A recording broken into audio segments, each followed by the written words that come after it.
Il est le Jéhovah Jireh. Il va frayer un passage ce soir pour que tu ne sois plus bloqué.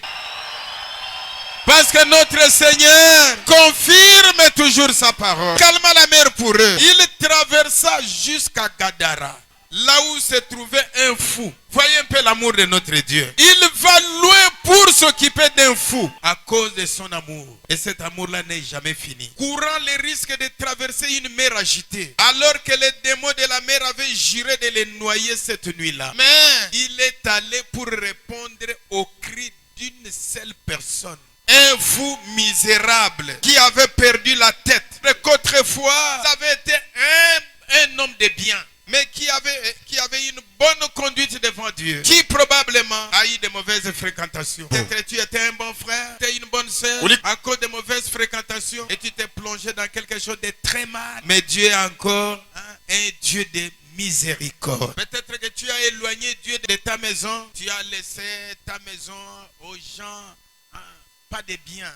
Les gens qui viennent critiquer les autres, les gens qui viennent injurier les hommes. Et le Saint-Esprit est timide. Il se retire. Saint-Esprit, c'est Jésus. Et dès qu'il se retire, les maladies entrent. Mais Jésus peut parcourir des distances et des distances ce soir pour toi. Comme il avait eu de mauvaises fréquentations, peut-être qu'il s'est mis à boire. Comme tu l'as fait. Il n'y a que celui qui garde la parole qui peut garder son bon sens. Et alors il avait sa demeure dans les sépulcres, là où restaient des démons. On l'avait lié avec des chaînes. Et il avait une force surnaturelle. Il brisait ces chaînes. Il était sur des hommes. Les battait et les tuait. Si possible quand il passait. Ce pauvre homme, peut-être qu'il avait une vieille mère grisonnante. Quelque part qu'il priait pour lui. Et à cause des prières de cette mère, Jésus devait répondre à ça. C'est les prières que nous faisons monter à Dieu au nom de Jésus.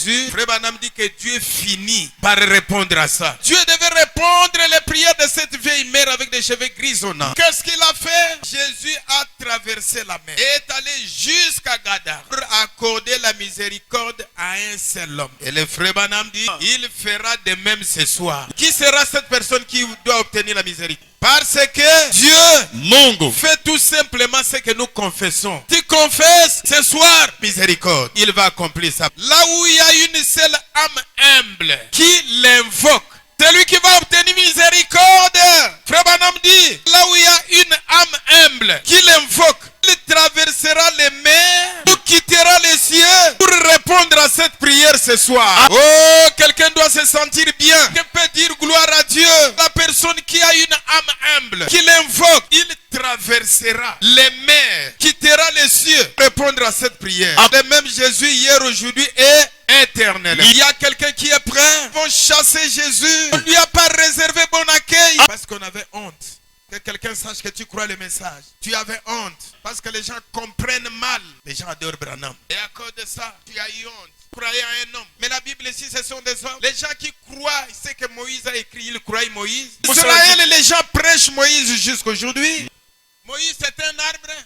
C'est un homme. Et quand vous croyez tout ce que Moïse a dit, il n'y a pas d'autre manière de croire à Dieu que de croire à ce que lui envoie. Et nous avons chassé Jésus de notre maison. Pourtant, il doit être le meilleur ami. Passons des temps sombres. Il y a des maladies, des coronas, il y a beaucoup de cancers, beaucoup d'histoires. Le fruit du péché. Mais ce soir, Dieu peut t'accorder un bon endroit de refuge. Dieu peut intervenir pour chasser tous ces esprits qui te tournent. Tous ces démons qui habitent dans ta maison. Si tu es humble, tu l'invoques, tu viendras répondre. Puis Jésus vint à l'heure la plus sombre. À la page 13, paragraphe 36. Fois. Madame dit, regardez, remarquez, tu avais quitté la maison de Lazare, Marthe et Marie. Et alors une fois Jésus parti, la maladie survint.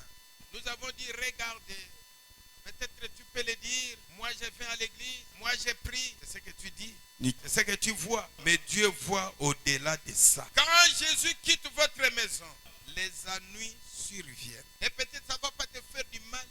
Le même jour, nous avons accusé Jésus à tort. Non, moi je vais à l'église, crois le message, ceci. Vous feriez mieux de les traiter correctement, de prier, de l'aimer, de les garder là, parce qu'il est le meilleur compagnon et ami que vous ayez jamais eu, que vous aurez jamais. Il est donc en vous et dans votre maison. Il est le message de l'heure. Il est la parole de Dieu. Peu importe ce que les gens disent, c'est toi qui vas souffrir. Les maladies seront dans ta maison. Toi qui auras les ennuis. Comme nous avons dit dit l'autre fois, au deuil de la fille de Jairus. Quand Jésus est venu, quand Jairus est allé les chercher, trouver les gens à la cour. Vous pensez que tous les gens qui viennent là-bas viennent